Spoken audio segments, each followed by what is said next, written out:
Hello, I am Dr. Johnson and I am Head of History at Cambridge University. I'm going to be talking and explaining to you idiots out there about the Battle of Britain. This was a fine battle fought in the skies over the English Channel. The ancestry of the Spitfire can be traced back to the failed Supermarine Type 224, designed to meet the Air Ministry specification R7 by Reginald J. Mitchell, creator of the magnificent Supermarine seaplanes, which won 3 successive Schneider Trophy contests. The Type 224 was a gull-winged monoplane with a fixed trousered undercarriage powered by a 600 horsepower Rolls-Royce engine, and Mitchell was dissatisfied with it even before it flew. He began to design a new aircraft as a private venture. The conception was revised twice to incorporate the new PV-12 Merlin engine and an 8-gun battery, and the final design was accepted by the Air Ministry in January 1935. The new specification R37 being written around it for contract purposes, the prototype first flew on 5th of March 1936. A first order for around 310 of these magnificent machines was placed only 3 months later, followed by a further 200 the following year, shortly before the tragic death of its designer at the age of 42. In April 1938, the Newfield organisation was awarded an order of 1,000 Spitfires to be built at a shadow plant planned for Castle Bromwich near Birmingham, and further orders in 1939 brought the number of aircraft on the order book to a total of 2,143 by the outbreak of war. Between August and December 1938, number 19 Squadron at Duxford was equipped with Spitfire Mark I. By the outbreak of the war, 9 squadrons were fully equipped and others were in the process of conversion. A total of 1,583 Spitfires were built. Deliveries of the Mark II, basically a Mark I powered by a 1.175 horsepower Merlin 7, began in June 1940, but widespread re-equipment with a new version did not commence until the following winter, and it was the Mark I that bore the brunt of the fighting during the Battle of Britain. The Spitfires always attracted more attention than the Hawker Hurricane, and is undoubtedly one of the most famous aircraft ever built. Its graceful lines, combined with outstanding handling qualities to produce a dream plane, extremely fast and in comparison contemporary types, was second to none. And now the Hawker Hurricane. The Hawker Hurricane was the first operational RAF aircraft capable of top speed of over 300 miles per hour. The design of the Hurricane, directed by Sidney Cam, outcome of the discussions with the Director of Technical Development towards the end of 1933, aimed at breaking the deadlocked biplane formula. In these discussions, Cam proposed a monoplane, based otherwise on his Fury biplane, using the proposed new Rolls-Royce PV-12 engine, later to become the Merlin, and in time incorporating a retractable undercarriage. Originally in concert with the current armament requirements, a 4-gun battery was proposed, but in 1934, with successful negotiations to license build the reliable Colt machine gun, it was deemed possible to mount an 8-gun battery in the wings, unrestricted by the propeller and thus dispensing with synchronizing gear.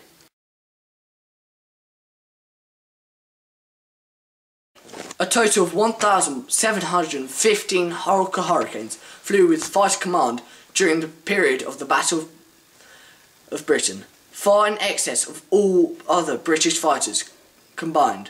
Having entered service a year before the Spitfire, the Hurricane was half a generation older and was markedly inferior in terms of speed and climb. However, the Hurricane was a robust, manoeuvrable aircraft sustaining fearsome combat damage before write-off, and unlike the Spitfire, it was wholly operational, go anywhere, do anything fighter. By 1940, it is estimated that its pilots were credited with 4/5 of all enemy aircraft destroyed in the period July to October 1940. Now, the Messerschmitt, the German plane, one of the favourites and most preferred German planes. It was designed by William Messerschmitt during 1934 and originally powered by a Rolls-Royce Kestrel V engine. This aircraft was instrumental in testing the Rolls-Royce PV-12, later to become the Rolls-Royce Merlin engine. The Me-109 won a fighter competition in October 1935. During the process of progressive development in the pre-war years, the aircraft appeared in successively more powerful and heavier armed versions, and the Me-1098 and C models achieved great success in Spain with a Legion Condors fighter unit. Many of the Luftwaffe's more successful wartime fighter pilots received their operational blooding in Spain. By August 1940, 23 Gripen were in action on the Channel front, mainly equipped with improved Me-109E3, which mounted 2 machine guns in the nose and 2 in the wings. Provision for a cannon firing through the spinner was also made in the design, but due to heating and vibration problems, this was never used in action. The various strengths and shortcomings of the Messerschmitt, the Hurricane and the Spitfire largely cancelled out in combat. The Hurricane's comparative weakness in acceleration was offset by extreme strength and ruggedness.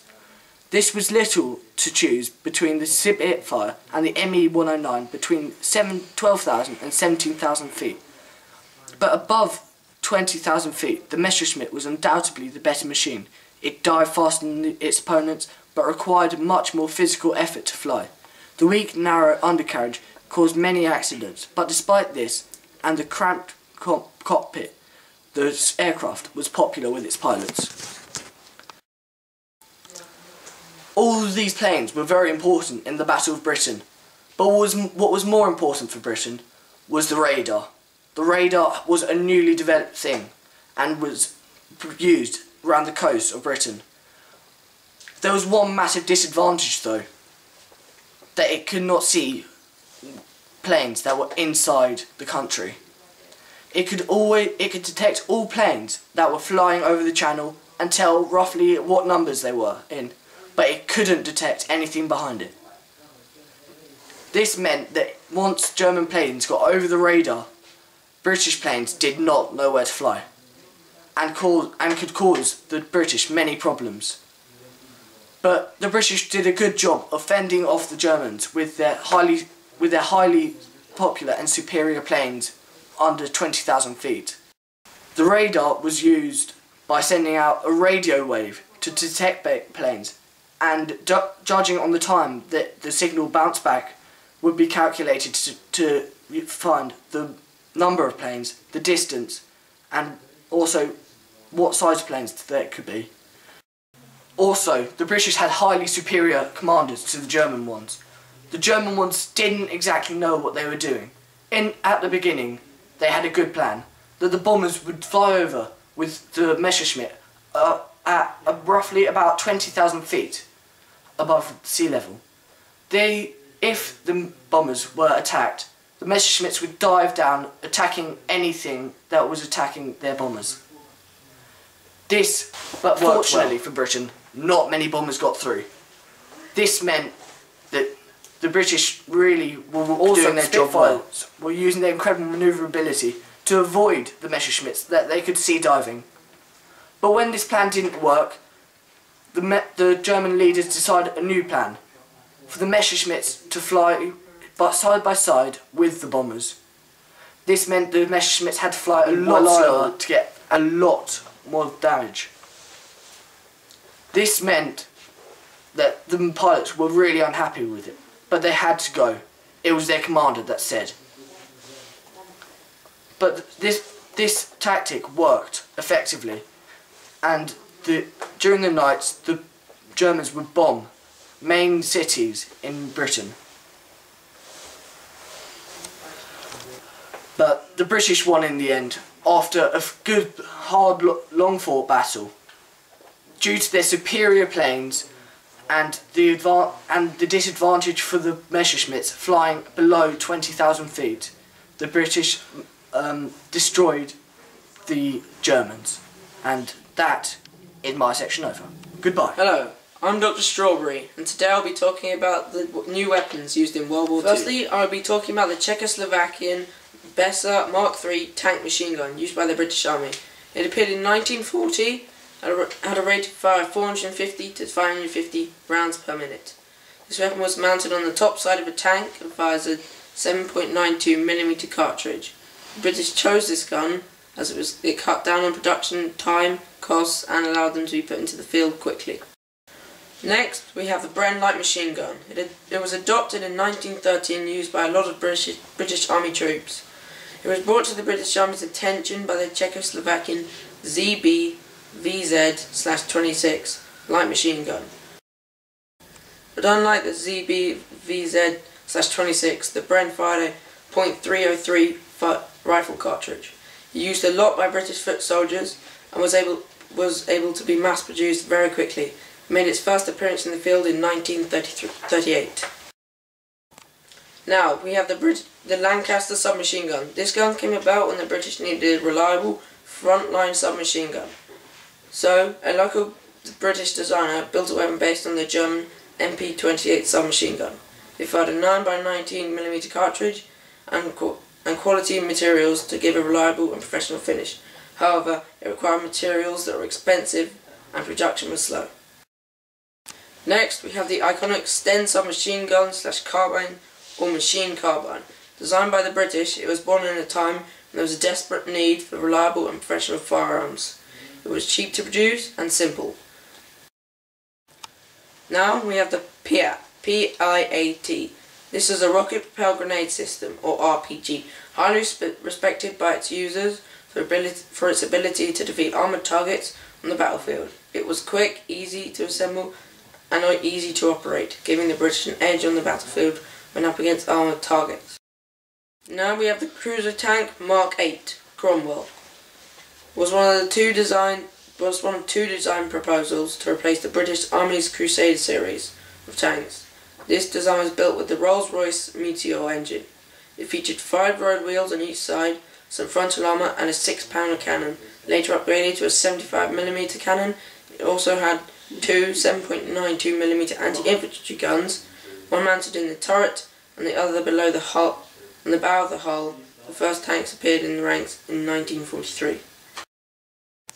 Now we have an example of a German tank called the SDKFZ-171 Panzerkampfwagen 5 Panther medium tank. This tank was initially thought to be mechanically unreliable at first glance. However, she went to become one of the best and well-known tanks of World War II. The Panther had just the right mix of mobility, firepower and armour. This combined led to the fear and respect in enemy tank drivers and infantrymen. She could outrange enemy and render enemy tanks useless. However, there were some flaws that stopped the Panther from becoming the best tank, like the fact that she had to come to a full stop before firing. Next, we have the Ordnance QF 17-pounder anti-tank gun. Designed in 1941, this high-caliber anti-tank gun was in dire need, as the evolution of tanks made it even harder to punch through their armour. This model was fitted with a 76.2mm caliber gun and had a specifically designed 16-pound projectile, and also a high-penetration armour-piercing discarding sabre rounds, firing it between 3,000 and 4,000 feet per second at 10 rounds per minute, and with the maximum range of 10,000 yards. It weighed in at 4,619 pounds and required a crew of at least 7 personnel. Now we have one example of the German submachine gun called the MP40. It was designed in 1940. It was a reliable weapon that was copied countless times by other nations in World War II. It was compact and many different versions were produced, like a version with a double-sized magazine, a wooden-butted version. It was easy to produce, easy to use, and known around the world today. Done.